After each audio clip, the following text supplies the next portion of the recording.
guys, Xiayou here for the third episode of T5DR Pro Match Analysis. And today we're watching Gekitetsu on Ganryu versus Yamashin on Xiayou. This is from SBO 2006 Team Tournament and Top 32. This video is going to be similar to the last one, where I'm breaking up the rounds into separate sequences, playing them through, and then going through them with a fine-tooth comb.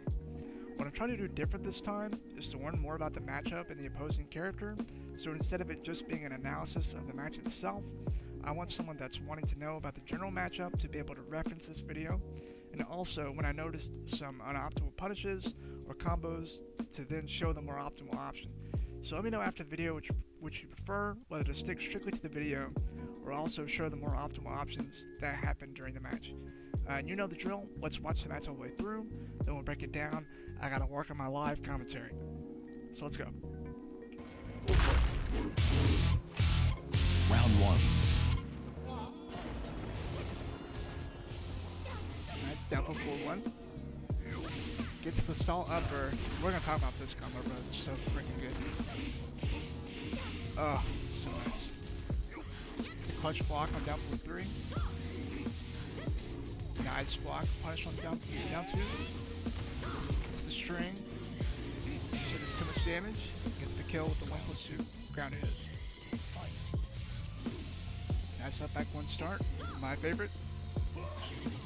Plus 4-4-2, misses punish.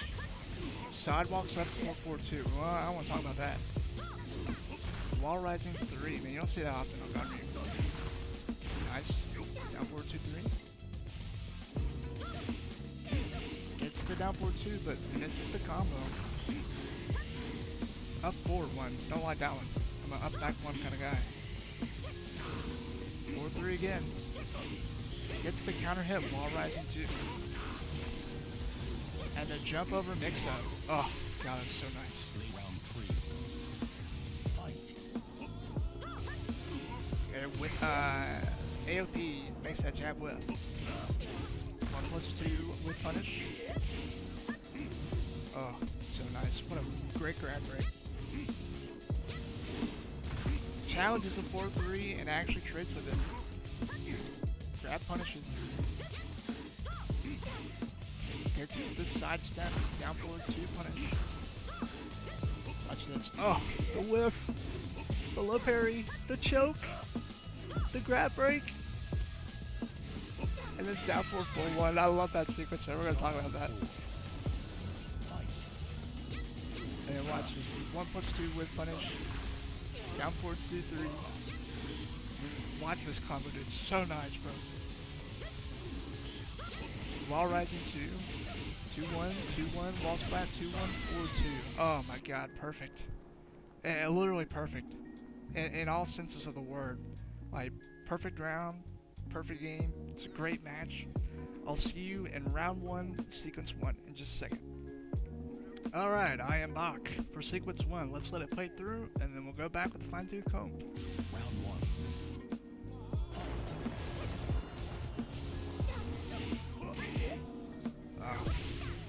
Oh, that's so nice. We're gonna talk about it. Okay, sequence 1 over. Let's go back.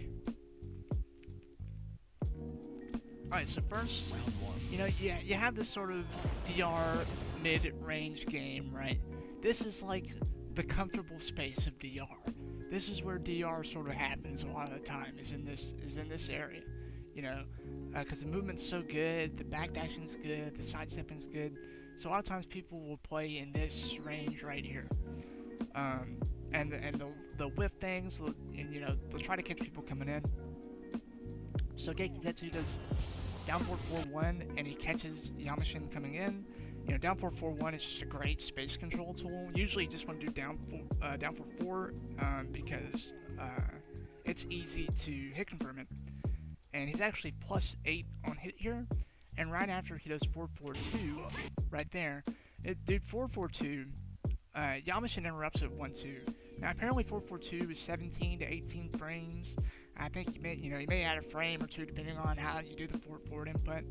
Dude, this move gets beat like all the time, and I'm going to talk about it a bit later. So Yamashin interrupts 4-4-2 with 1-2, right?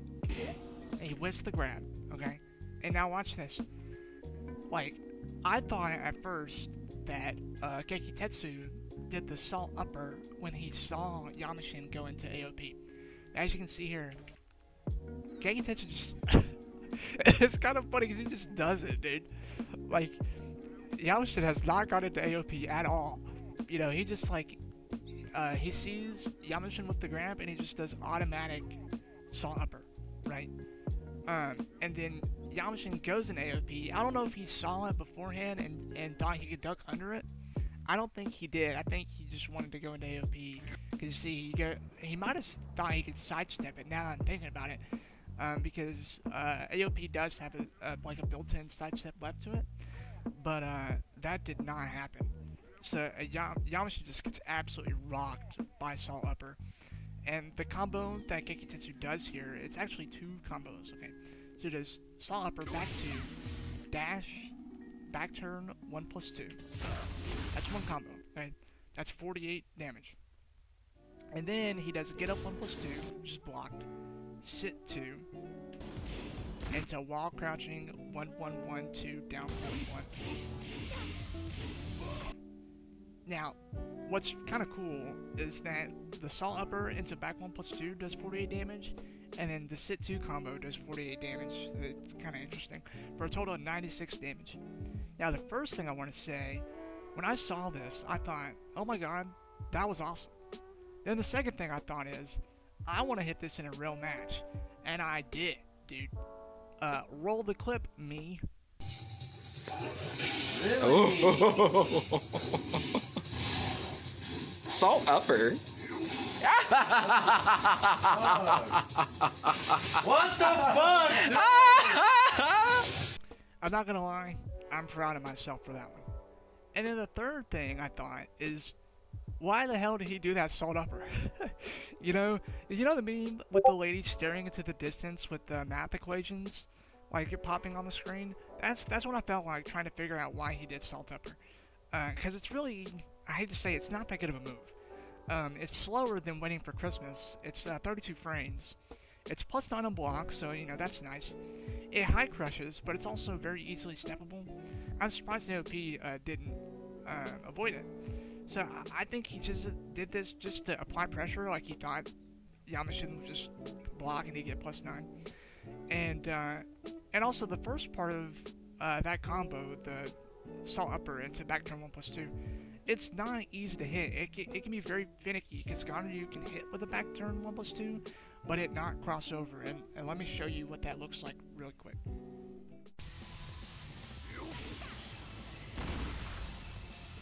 So that's what can happen, and then you get this Salt Upper, and then you do this freaking epic, combo, and then you get nothing because he doesn't cross over. And then as you saw in the first clip, the sit mix-up isn't guaranteed, right? In that clip, he back rolled away. So if you just want a guaranteed combo, you can use this combo for Salt Upper. Now I'll put it in right now.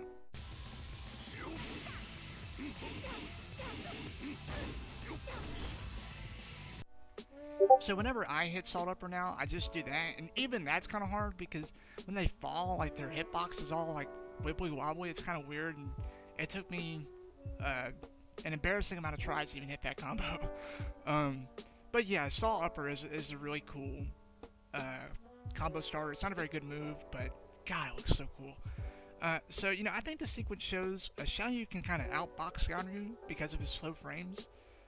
Like when Yamashin had interrupted the 442. And then, he tries to create a whiff with AOP, which is usually what it's very good at.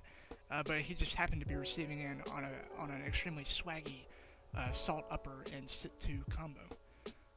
And so let's play the second sequence, and it'll just be till the end of the round. So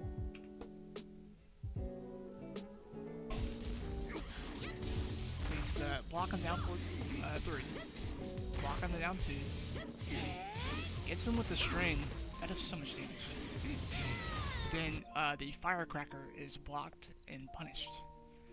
Alright, so let's go back really quick.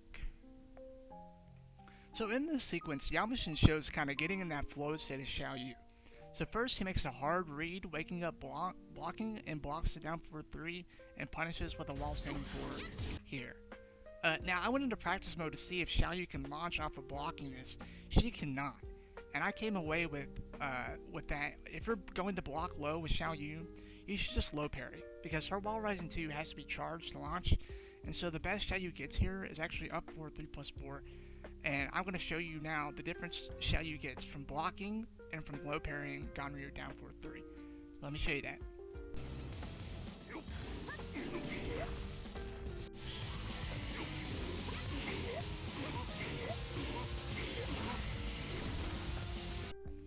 So as you can see, that's like a really big damage difference, right? And it's kind of funny, in my first analysis video, I went on this tangent about, if the opponent is low parrying your lows as Ganryu, you've successfully trained them to have a skewed risk-reward in Ganryu's favor. But it's actually opposite for Xiayou, because her wall-rising block punishment is so bad that you really should be low parrying Ganryu's lows as Xiayou, and really low parrying, I guess, everybody's lows, right? And so now I want to talk about wall rising 4, because Yamashin uses it a lot, and it does really get Xiaoyu's game going, and that's because of its rather unique property, and it knocks down a normal hit. The only characters that have this are Wong, Julia, and Marduk, and Xiayou.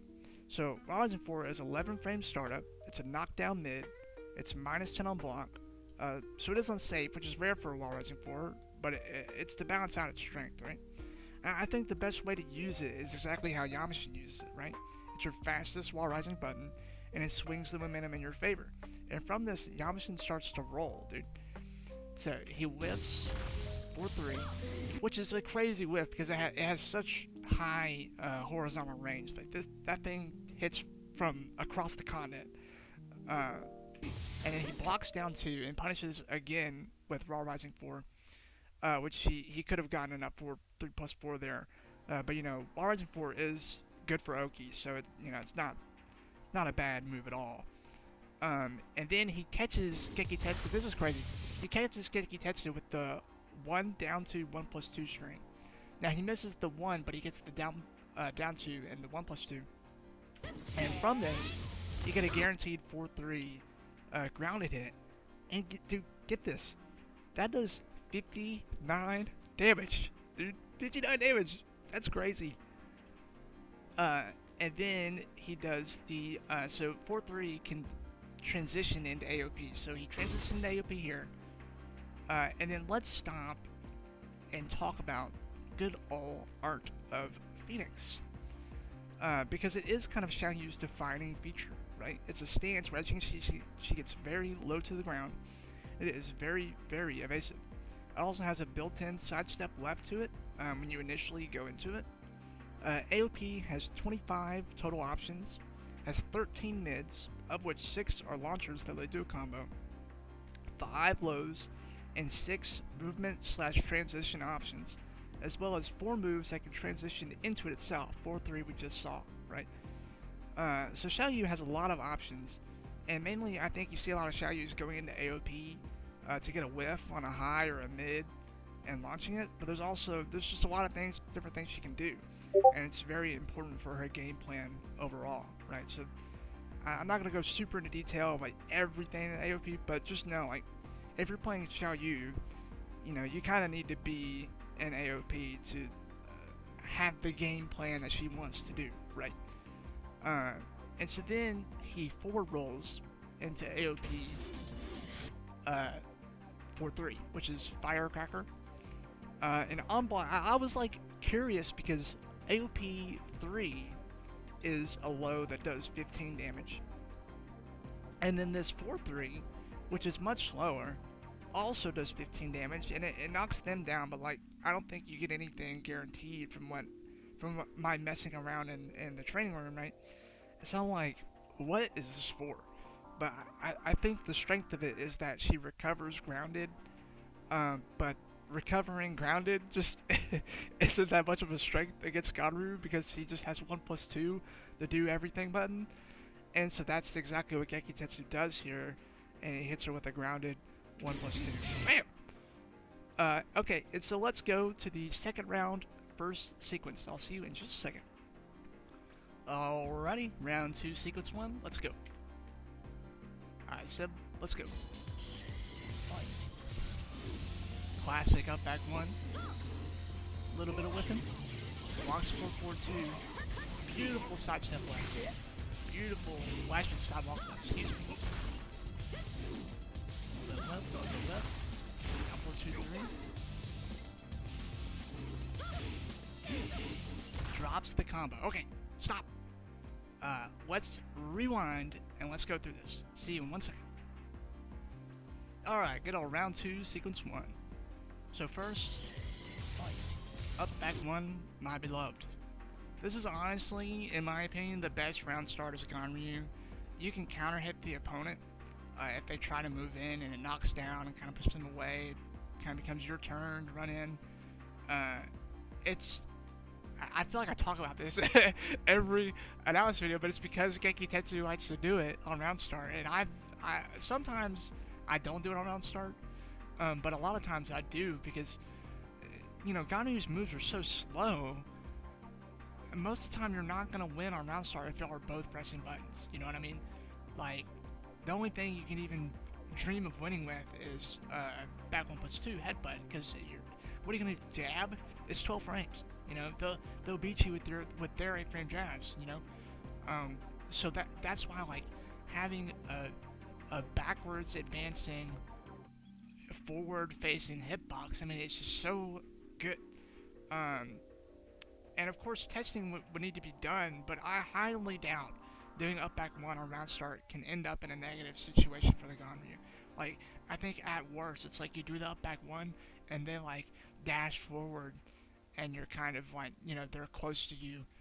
I don't know, like, I can't say definitively that they can't punish you, but I think it'd be very difficult, right? They had to be looking for it, at least, right? So he does up back 1. A little bit of whipping. And he does 4-4-2. Now, I kind of feel a little embarrassed saying this. I did not know 4-4-2 is minus 15 on block for a long time. And I'm not gonna lie, I didn't know this because I was never punished for it. So, but interestingly, the punishers can whiff on 4-4-2 depending on the spacing, because it does have pushback. And like, its reach is kind of weird too, because you'll see him whip it a good amount in this match, and like sometimes it feels like it has really bad range, but if they're putting out a move, like I swear it has like total phantom range. Like it will grab stuff from far away, but only if like they're pressing a button. Like it seems to like grab their limbs really easy. So that's another thing about it. But remember, it is minus 15. Yamashin could have launched here. I just think that he didn't know the frames, which is understandable because, like I said, like I don't think I've ever been like intentionally launched for it, or even like 10-frame punish. I just think people don't realize. But I went into the training room and tried, and like specifically in this scenario, like if Ganryu does 4-4-2 really up close, the jabs from Xiayou will whiff because of the pushback. But I think you should be able to get a down forward 2-1 piano launch here. And then this blew my mind. This next thing. So Yamashin does forward 1+2 1+2. X marks the spot, and then Gekitetsu does an instant 4-4-2. Like I don't even see him do like a forward motion, like barely, And Yamashin just totally sidewalks to the left. I was like literally like flabbergasted, bro.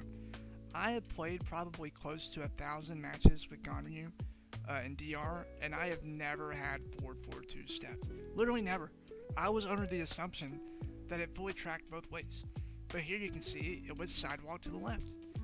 And then it's punished with a throw. Now I thought also that this throw was a side throw.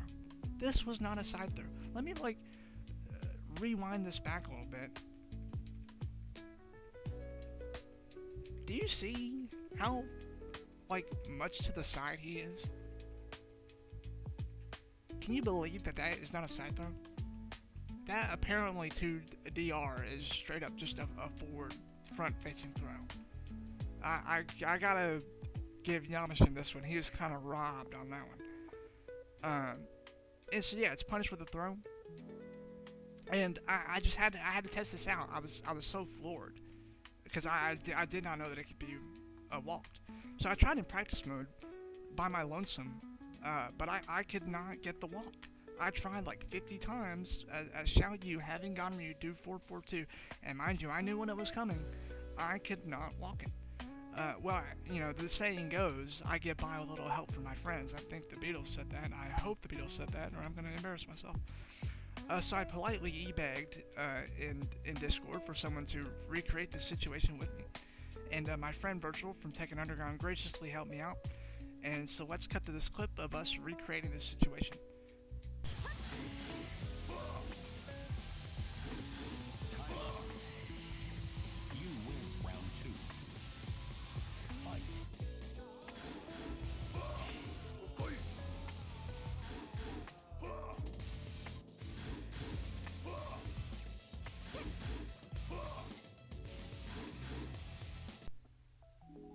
So as you can see there, Xiayou can sidewalk left when it's on frame, on the right timing. And Verge makes it look really easy, but it's pretty tight. And just to cover our bases, I wish I would have recorded this, sorry. But just to cover our bases, we also tried it on Jack. And you know, Jack has a notoriously bad sidestep, he's got a huge hitbox. And yes, he can also sidewalk 4-4-2 left. Now, importantly, it cannot be sidewalked right. Even when Xiayou sidewalks it to the right all the way, it hits her, but it doesn't do the animation to bring them in. It just kind of launches them away. So we can definitively say that 4-4-2 basically fully tracks right and mostly to the left, but it can be sidewalked left to time correctly. However, I think the most optimal play when it comes to if you're playing against Ganryu and they're doing a lot of 4-4-2 is just block and punish as it's minus 15. And, you know, from the low parry that I showed you earlier, Xiayou can get 63 damage from a launch, from a minus 15 launch, right? And then versus the throw that they get into down forward 2-1 Oki, that's 42 damage right here versus 63. So if you block 4-4-2, you should launch it if you can. So then this is weird too. I rarely use this button like once in a blue moon. Gekitetsu does a wake up wall rising 3 into 1+2. Now normally this would combo, but the wall rising 3 hits Yamashin airborne, and I tried to like enhance, slow down. You know, I tried to see what Yamashin was doing. And I think he was doing like the forward 1+2 like roll that, and not from AOP, but like she has like a little like roll that she does and it puts you off axis. That kind of looked like what she was doing, but I can't tell. And so they were airborne, and so Yamashin was able to recover before the 1+2 hits. So then Yamashin whiffs AOP up forward 3, and it also whiffs AOP up forward delayed 4. And then Gekitetsu, I don't know if that's a whiff punish on reaction. It kind of seems like it. Look how close it is to hitting. I'm just noticing that. It's making me kind of giggle. Like, I mean, look, Yamashin, like, I think he kind of deserves that one too. You can see her shoe going into Ganryu's arm. That's kind of funny. But anyway, sorry. Gekitetsu whiff punishes this with down forward 2+3. And then it gets a combo with crouch cancel 1+2. Now, I never thought about crouch cancel 1+2 before this, honestly. I'd always done full crouch 1+2. Now, if you do combo with crouch cancel 1+2, it does 32 damage. If you do full crouch 1+2, it does 34 damage if they do a tech roll or any ground option that isn't laying on the ground. But if they just stay on the ground, full crouch 1+2 does 42 damage, and then the crouch cancel 1+2 does the same amount. It still does 32 damage. And so, but here's what I would say is that I would say the crouch cancel 1+2 is a better option, in my opinion, because it leaves Gekitetsu in range to get a down forward 3 on Yamashin's wake up. Whereas if he would have done full crouch 1+2, that isn't the case. Whether they like tech roll or whether they stay on the ground, full crouch 1+2 kind of sends them away, and crouch cancel 1+2 leaves them right there for the mix-up, right? So I would, if you hit down forward 2+3, I would only use the full crouch 1+2 if it's going to kill. Because of the mix-up potential you get post 1+2 on the crouch cancel 1+2. And see, it gets a down forward 3 after. And down forward 3 does 17 damage, so it's, I think it's worth it. Because it's just nice to hit down forward 3, in my opinion. And then so they get back to mid-range, and then Gekitetsu hits them with the down forward 2 while Yamashin is coming in. Now, normally, when I hit a down forward 2, spoiler alert for all the people that play me, I like always do down forward 2-1, like the start of the string, because it'll always, sometimes it won't hit if you're off axis, but if you're on axis, if you do down forward 2-1, it'll hit. In this case, Gekitetsu just does down forward 2, and then you have to like dash in. So he does dash in 2-1, and it's like, it's not even a dash, it's really like a micro dash. And I'm not gonna lie, for me, it's pretty hard to hit. And he drops the combo here because what he does is he does 2-1-2, 2-1-2, and that last 2 there, will always whiff. So here's 2 combos of that same setup, the down forward 2 into like a micro dash into 2-1. Here's 2 combos that will hit, and one is if you want like the 1+2 Oki after, and one is without. So here are those clips.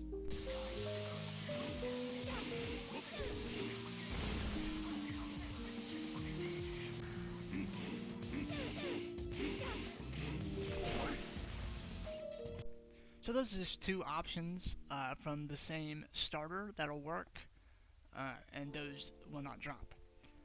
So then let's go for the last sequence of this round, and this is just till round end.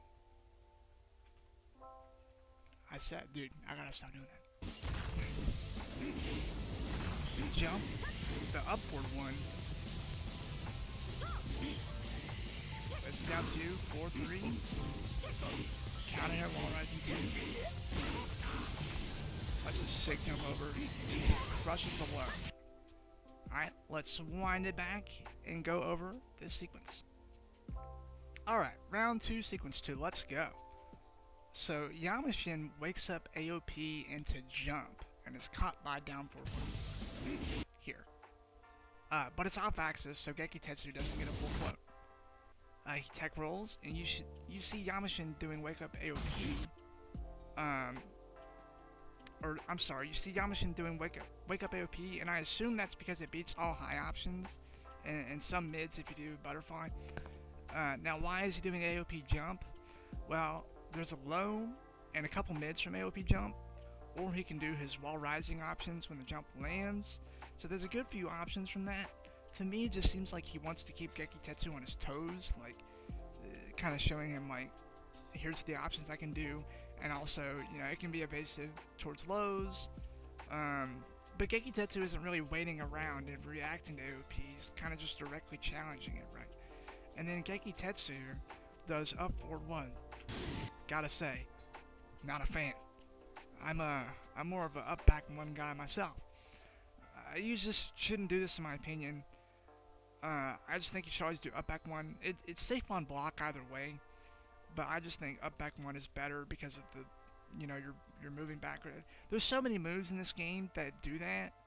They're like the backwards advancing, but the hitbox is there, and all of them are like pretty good. And so I think if you have the choice of like, do I want to move forward with upward 1 or do I want to move back with up back 1? I think you should choose up back 1. That's my take. And then Yamashin, dude, does down forward 1, and look at this. Did you see that pushback? Well, let's wind it back a second.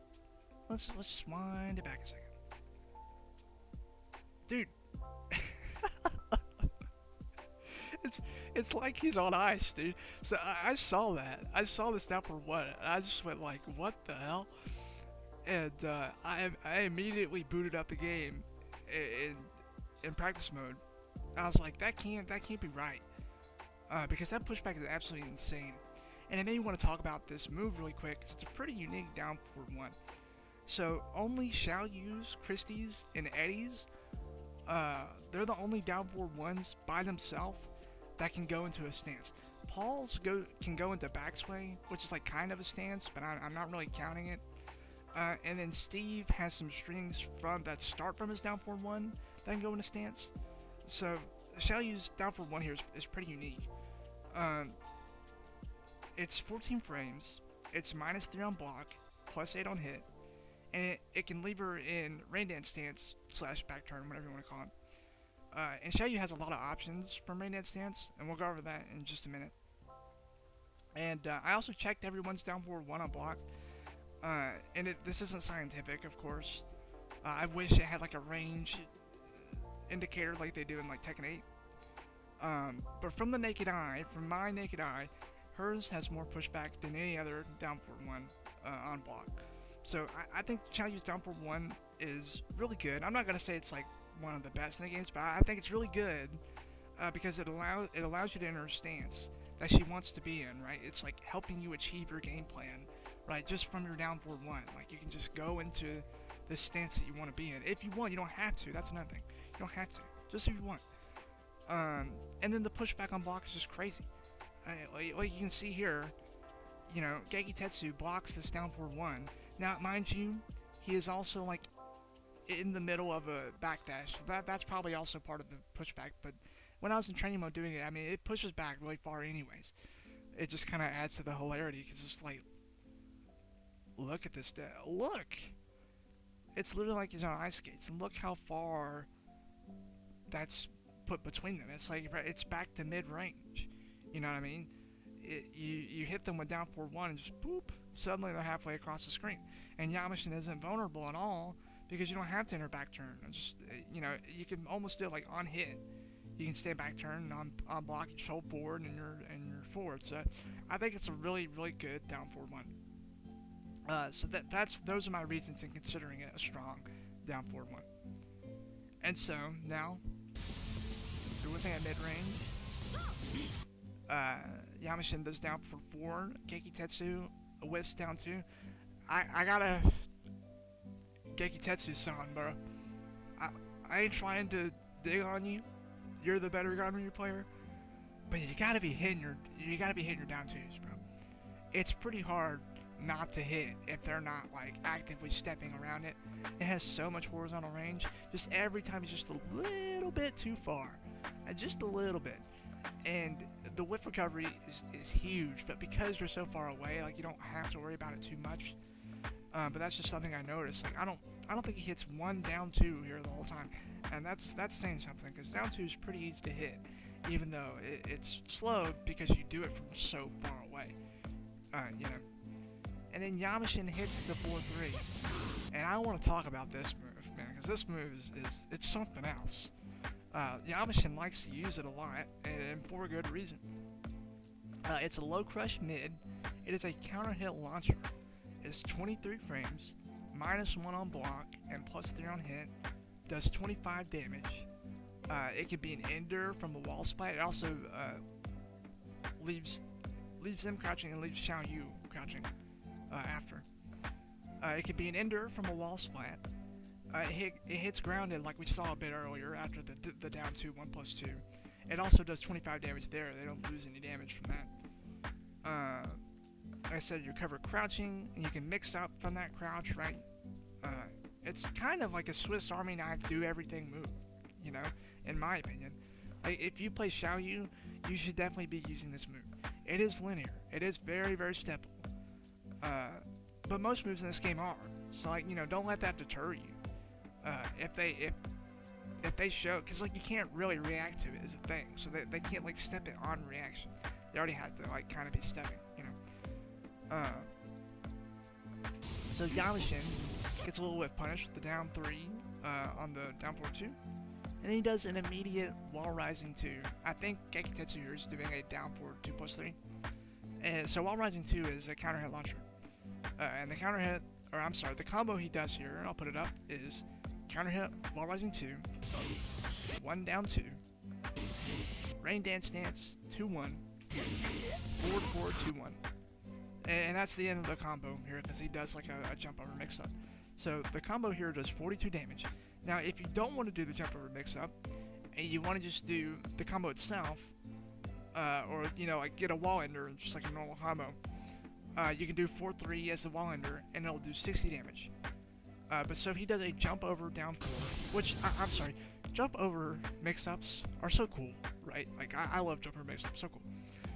So he does jump over down 4, and then crouch cancels to be able to do the 4-3, and that 4-3 goes over the generic down back 3. I'm sorry, but it's probably like a down back. And he kills on that.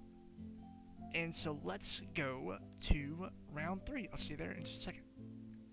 Round 3, you know the drill. We'll watch the sequence through, and then we'll go back. This round start AOP gets the grab. We're gonna talk about that, because that would punish the bomb. Breaks grab. Okay. I'll see you back in just a second. Okay, round 3, sequence 1. Let's break it down. So, God, that was quick. Round start AOP. I feel like I'm sitting back with big horn-rimmed glasses and a big smoking pipe going, mulling over, what do I think about round start AOP? I'm mulling this over for a bit, and you gotta understand, you know, I'm not a Xiayou player. I've played a limited number of matches with her. I'd say, you know, maybe 25, 30 matches with her in DR, and I've been trying to learn her a bit for this video. I'll just say, as I think up back 1 is one of the better starts for Ganryu because of its safety, then I think AOP isn't that great of a start, or at least if you're going to do AOP round start, you should do AOP Butterfly for the extra evasion to try to crush a mid, because if Gekitetsu had done down 4-2 there, it would hit. And Tekken is so momentum based, like, you don't want to get launched at round start and be behind. And it's not that you can't come back, but it's just like, you know, you can do AOP round start, and then they just do their big launching mid, and then you just get, you know, it wouldn't be good. So that's kind of my thoughts on AOP round start. But I mean, as you saw here, right, like it did crush the jab. You know, he crushed the jab, and he cancels AOP, like, immediately, and gets the grab. And I was thinking maybe he could launch 1+2, but because I tried it in training mode, and because the training mode's so bare bones, I couldn't check if Ganryu would be able to block in time. Plus, like, in a real match, that would be, like, really fast reactions to, like, they whiff one jab, you know, and, like, you punish just the whiffed one jab. So, you know, that grab's fine. It's not a punish, but grabbing in this game, when people aren't expecting it, like, especially if you're playing on netcode, dude, it is so hard to break. Like, when I break grabs, you best believe, like, I was just mashing 1 or 1+2 and got lucky. You know? So, and this is an interesting moment to talk about the ground game in DR here, because you see Yamashin whiffs down forward 1, and then Gekitetsu is tech rolling. And so let's sit for a minute and talk about the ground game. So, you know, I'm no expert, but here's my quick breakdown, right? In DR, you have to know what moves your characters have that hits grounded. If you don't know, like, down 4, like, the generic down 4 works sometimes, but, like, just pick whatever low that they have, it'll usually hit grounded. But most moves just totally whiff. And it opens you up to a get-up kick, a counter-hit get-up kick, or a clean get-up kick 3. Get-up kick 4 isn't that bad, because when it counter-hits, it just, like, sends you away. But get-up kick 3 is, like, most characters have a combo that they get off of get-up kick 3. So as an attacker, you do have to be careful with your move choice when the opponent is on the ground.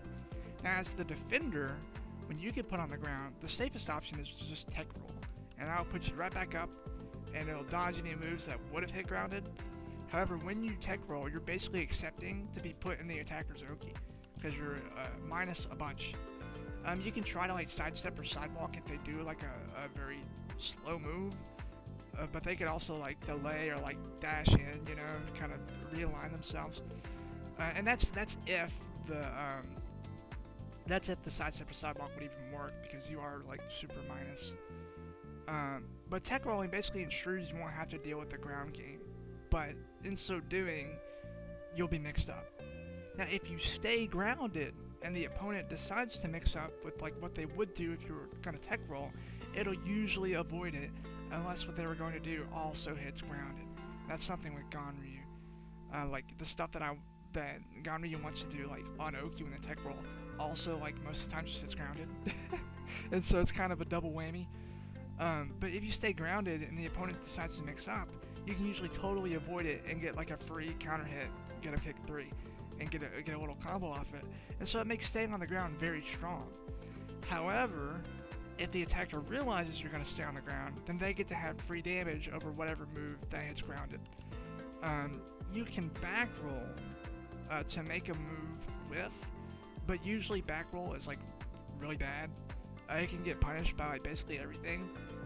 However, as you see in the clip, like Gekitetsu does a tech roll and then into a back roll when Yamashin does forward 1+2 1+2, and the back roll like makes it whiff, like just barely, but that's like one of the very few cases where back roll can be good.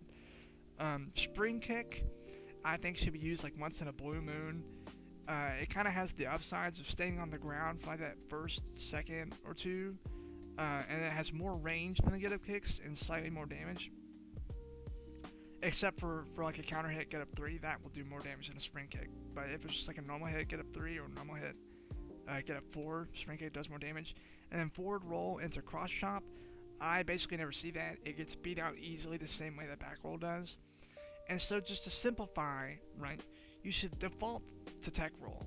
Like, you should, because in like Tekken 8 and Tekken 7, I believe in Tekken 7, but definitely in Tekken 8, like you can just hold back and they'll get up, and the ground game just isn't as big of a deal in Tekken 8. In this game, like if you back roll, you will die. You know what I mean? Like you have to be thoughtful about the ground game in this. But you should default to tech roll, because that's kind of your get out of jail free usually. But you just have to accept the mix up that will come from that. If you know, like if you have a good read that the attacker is just gonna do their thing, and you can stay on the ground and avoid it and get up 3, then you should do that. And then you can back roll every once in a blue moon if you want to create space or possibly like make something with. Okay, let's ground game discussion done. So Gekitetsu makes the 4-4 1+2 whiff, right? And then he whiff punishes 1+2 1+2. Great whiff punish, by the way. And then again, Gekitetsu, I don't know what's going on here. He goes for the sumo pop. I don't know what this is about, bro. Sumo pop, it is a good move if you have the read for a high crush, but he did it while Yamashin was on the ground. So Yamashin just automatically tech rolls, and like look at him, he's not even on his side, he's really on his back. And sumo pop has such a long recovery. And so then Yamashin does 1 down 2. And this is a great string, and let's talk about it really quick, because I really like it. 1 down 2, it's an 8-frame natural combo that does 14 damage. It's -3 on block and +8 on hit. You can either enter rain dance stance or stay facing forward. And as far as 8 frames go, it's pretty unique. So there are 16 characters in 5DR that have 8-frame jabs, and only 2 characters, Xiayou and Steve, have 8-frame jab strings that go into a stance. And then there's rain dance stance down 1, which he does here right after. This move is like so good, dude. It's so good. It looks like a normal down jab, but what's important is that it's actually a low. It's not a special mid like other jabs. So RDS down 1, it's a high crush low, and sadly I could not find the frame data for it. I tore up about it. The site I usually go to, it wasn't listed, and I'm not gonna guess, right? I want to be absolutely sure. So if someone knows the startup and the plus on the frames on hit and the frames on block, please let me know. Put it in the comments or message me or anything, because I was so frustrated that I couldn't find it. And then it also does 10 damage. What's interesting is that Xiaoyu's crouch jab 1 does 5 damage, Xiaoyu's crouch jab 2 does 8 damage, and then rain dance stance crouch jab does 10 damage. So it does more damage than than the other crouch jabs, and it's also a true low. And so it's like a crouch jab on steroids, right? It does more damage and it's real low. And another interesting thing, this doesn't I highly doubt this would matter in any sort of way, but whether you press crouch 1 or crouch jab 1 or crouch jab 2 in rain dance stance, she will always use her right hand, and so she'll always use 2 even when you press 1. Kind of odd, right? And then while we're here and while we're already talking about rain dance stance, let's talk about it. And strap in for this one because it's also a very important stance. If AOP is like the evasive stance mostly, right? Rain dance stance is like the mix-up and combo stance, although it definitely also has evasion. So rain dance stance from Xiaoyu's move list has 19 total actions. Of that, 6 are mids, 2 of which rain dance stance 4 and rain dance stance 4, 3+4, 3+4 are launchers. 2 highs that are strings, 2 and 4, which is high mid, and the 4 launches, it's unsafe on block though. And then 2-2-1, which is high mid. The 2-1 and 2-2 strings are often used in combos. We just saw that a bit ago. There's 3 unique movement options. Spin tornado up and down, which is 3+4, which spins you into the foreground, and down 3+4, which spins you into the background. And then forward 3+4 California roll, which rolls forward and practically crushes everything that doesn't hit grounded. She's got 3 lows, one of which we just went over, rain dance stance crouch jab, is not in the move list, and I assume that's why it's not in the frame data tables, because they didn't put it in the move list, which is weird. And then she has a down 3, which can keep you in stance, or you can choose to face forward, and then down 4, which does no damage, but it staggers the opponent backwards on hit or block, and it's neutral on either hit or block. She has 1 stance transition into AOP, and then, mind you, AOP can also transition into rain dance stance, so she can go between them. And then she has 2 throws. She has forward, the generic throws, 1, 3, 2, 4. And it's like a normal throw, but it has some startup. She does this little jump. And then she has 4, 4, 3+4, which it's just a weird move, man. She jumps up and does a flip. And it's a hit grab. So if it hits, it goes into an animation and does a whopping 53 damage.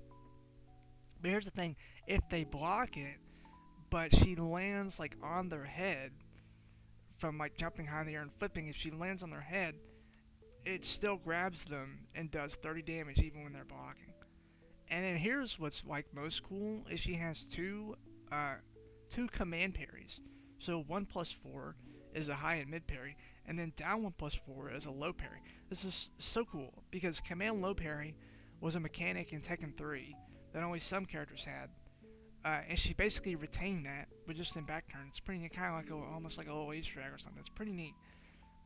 Okay, and so let's go back to the match, and this is the last sequence of this round. And so the whip and buttons at mid-range, right? Yeah, this 4-3 trade, dude. I gotta talk about this 4-3 trade. I saw this and I was like, oh wow, maybe Ganryu can really challenge 4-3. Because Gekitetsu here does down 4 too. And I don't think it was specifically on reaction. So I went into training mode and I tried, bro. I tried so hard. I set Xiayou to do 4-3, and as soon as I saw her do it, I down 4-2, and I got counter hit literally every time. If you do want to challenge this move, you can get a float off of your jabs. You can get a float off of down 4-1, off of down 4-4, but you really aren't going to react in time, in my opinion.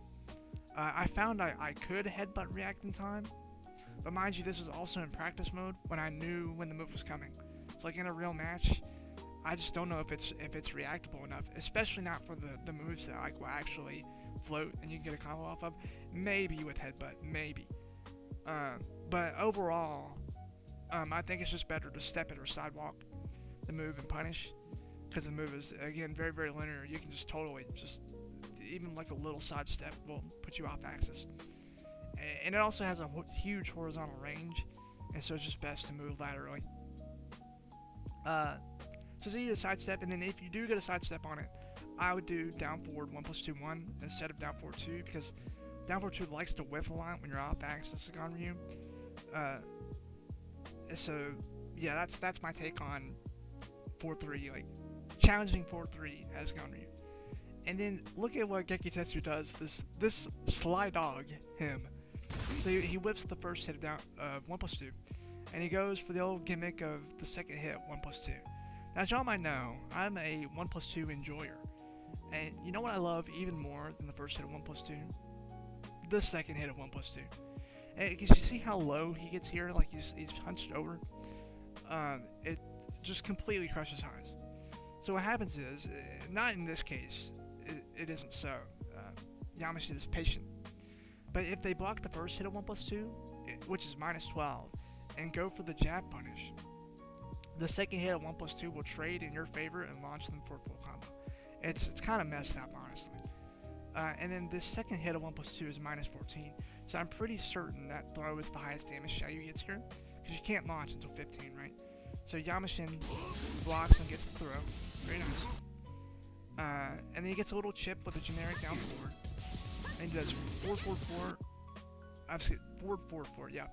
Then 1 down 2 and stays facing forward. And this is why you have to be so careful here with your offense, right? Yamashin is -3 here. And now you could say, should he be pressing down forward 1 on -3? Well, he is playing against Ganryu. Ganryu's pretty slow with his buttons. I mean, it's probably not the best idea, right? But he's just trying to keep the pressure on, in my opinion. But what happens here is just a clean sidestep right. And the combo Gekitetsu does here is down forward 2, dash 1 jab, 2-1, 1+2, just 41 damage. And if you tack on the down forward 3, I can't tell what wake up option Yamashin went for, but if it's not tech roll, because that tech roll, it's not tech roll because tech roll would have avoided it, but when down forward 3 clips the wake up option like it did here, it does 11 damage. So the total of that was 52 damage. And then this happens. Yeah, you hate to see it. The only downside of down forward 2, look at that, man, it's sad to see, is that sometimes, like I just mentioned earlier, when you're off axis, down forward 2 just likes to whiff.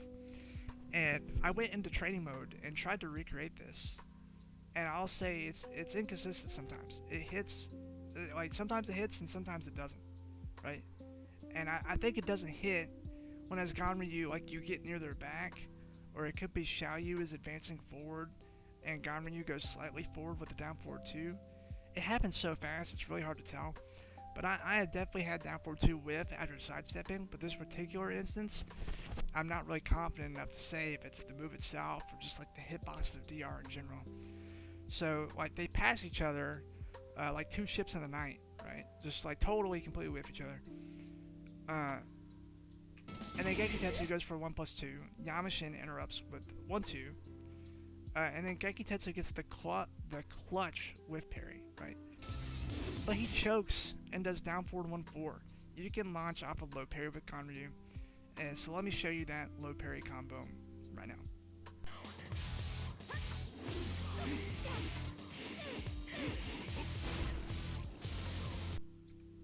So as you can see, Gekitetsu left a lot of damage on the table. He probably could have killed there. The wall might have messed things up a little bit, but most likely not. I'm pretty sure he could have killed there. And so then, what a fantastic throwback, dude. Like, I would give kudos to a throwback every time. It is not easy, and it's such a cool scramble, right? Then they go back. Gekitetsu whips down 4-4 once, hits it again, and gets the killing. Quite great. And so let's go to the final round. Okay, round 4, the final round. So I'm just gonna, we're not gonna play through the sequence. We're just gonna analyze it from the start, because it's pretty quick. So let's check this out. Gekitetsu. He's not Ganryu. He's a Gekitetsu. He hits this KBD. Check that out. It makes Yamashin fully whip the 4-3, and then he punishes with the 1+2, 1+2. Talk about, bro, the capacity to create whiffs. If you know, you know. Shout out to the GOAT, Novasaken. Capacity to create whiffs, that Korean backdash. Then this is a good example from the ground game discussion we talked about earlier, right? Yamashin tech rolls, and he's left point blank, and he has to guess mid or low. And it looks like he's actually crouching at the start of this. And so Gekitetsu hits him with the down forward 2+3 into full crouch 1+2. And God, that's a chunk of damage, 42 damage. And then Gekitetsu whips the 4-4-2, and as you can see, what I was talking about earlier, like the 4-4-2, like it really doesn't have that much range. But I swear to you, like if Yamashin would have been doing a move, it probably would have caught it. Like it would have like literally sucked him in. It's pretty interesting. And I'm sad it never hit this match. I really want to talk about 4-4-2. It's a really interesting move. Alas, maybe next time. So Yamashin almost gets the whiff punish too, but down forward 2-1 piano. I kind of feel like he got robbed there because that was so close. It was a really good reaction. And so then they back up a little bit of whiffing from the mid range. It was the 4-3, and then look at that. You hate to see it. Once again, down 4-2, let us down, us Ganryus. We just can't rely on it, dude. I swear. And again, I can't really tell if it's the down 4-2's horizontal range being funny, or Xiayou being super low to the ground after the 4-3. It's probably a bit of both, honestly. But he makes up for it. Yamashin goes for the 8-frame jabs. I think he's just doing it like, oh crap, we both whiffed. Time to do my fastest option, right? And Gekitetsu gets the read on him. Just goes for the hard crouch. And he gets the wall rising too. God, I love this combo, dude. I love this combo. So what he does here is wall rising 2, 1, 2-1, 2-1, wall splat, 2-1, 4-2. Talk about a 2-1 kind of combo, right? This combo does 69 damage. Nice. So that's stupid. I thought this combo was so sick, and I hate to rain on this combo's parade. I hate to be the actually. But for this combo, 2-1-4-2 is not the optimal wall ender. The highest damage I found is 72 damage with the back, down, down, forward 2. That's such a mouthful. As the wall ender will give you 72 damage. You could do 4-4 as the wall ender. That'll give you 70 damage. Or you could do 2-1-2-1. It will also give you 70 damage. So 2-1-4-2 is not the most optimal. Back, how to say it? It's like left, down, dude, I'm sorry. It's like left, down, back, down, forward, 2. It's like a half circle motion, kind of. The wall under is the most optimal. And he also gets a perfect. And I don't think Yamashin played that around badly at all. Sometimes in Tekken, it just takes a few interactions to win, especially in DR with the high damage, right? And so let's go to the conclusion. Alrighty guys, and to conclude, I'm just going to give a few quick thoughts on the Ganryu and Xiayou matchup. And so, pros for Ganryu in this matchup, his mix-ups aren't gated by stance, right? A lot of the time you get the mix-up just straight up off of the plus frames into a frame trap, or after they tech roll, you just get it straight up like I'm not going to do the mid or low. He wins the damage race on poking, like, by far. Like, Ganryu does a lot of damage through poking. And then he deals with Xiaoyu's AOP evasiveness a lot better than others. Because when you think about it, Ganryu doesn't have a lot of highs that are, like, super valuable, besides, like, his jabs and his headbutt. Everything else is like a mid, you know what I mean? And most of them hit AOP. Cons for Ganryu in this matchup, he's very slow compared to Xiayou, right? Xiaoyu's very quick, 8-frame jabs and things like that. And he can really be bullied by our lows, and also the strong low crush. You know, Ganryu doesn't have any low crush. Well, he does, but it's really not good, right? And Xiayou has really strong low crush, so that's one con. The pros for Xiayou, easy to fish for counter hits on a few minus frames, and that also has to do with just the speed of Xiayou, right? So it's easier to get counter hits with Xiayou versus Ganryu. She has strong lows that Ganryu can't really low crush. I'm thinking of, like, especially like sidestep 4, which we didn't see Yamashin do at all. I was kind of surprised. I think that's a really good one. And then she also has strong lateral movement. Of course, her sidestep, she has a female sidestep, right? But she also has like special movement that will also put her off axis. And I think Ganryu has a hard time dealing with that. And then some cons for Xiayou. Uh, it's similar to the pros for Ganryu, right? Ganryu wins the damage race in poking. Xiayou just has really low poke damage. And it kind of balances her out. Like, she's evasive. She's very, very evasive, so her poke damage is kind of low. You know, her AOP isn't as effective as it is in other matchups. Like I said, Ganryu can deal with AOP really well, and so it's just not very effective. Not that it isn't effective at all, but not as much as other matchups, right? And then much of her mix-up is gated by stance, right? She needs to be in AOP, or she needs to be in rain dance stance to really be able to get a good mix-up going. And then finally, y'all, suggestions. Let me know what y'all think. The length of the video, dude, I've been like, I almost feel like a little embarrassed. I know this video is really long for one match, right? But so let me know. Did you like the length of the video? You want it to be a bit shorter? I really felt like I got everything I wanted to say, but I didn't want to rush myself super hard. And so I'm already thinking about how I can make these videos shorter. But if y'all like the length, that's great. The content of the video, how you think the analysis was done? Did you enjoy it? Would you rather me do it in a different way that isn't the sequences? Just let me know what you think. What characters you might want to see for 5DR. Any specific matches, like any famous matches or something you might want me to do. And I've been thinking I might do a little bit of 6VR. I'm really focused on 5DR right now, but I also like 6 a lot too. And there's a lot of high quality matches the channel TacTac1893 puts out. And so I was thinking I might do some of those. So just let me know. I had a really good time making this. Took me a while, but I really hope y'all enjoy. And subscribe, push the button, do all those things. I have Twitter now if you want to follow me, that'd be awesome. Yeah, have a good day.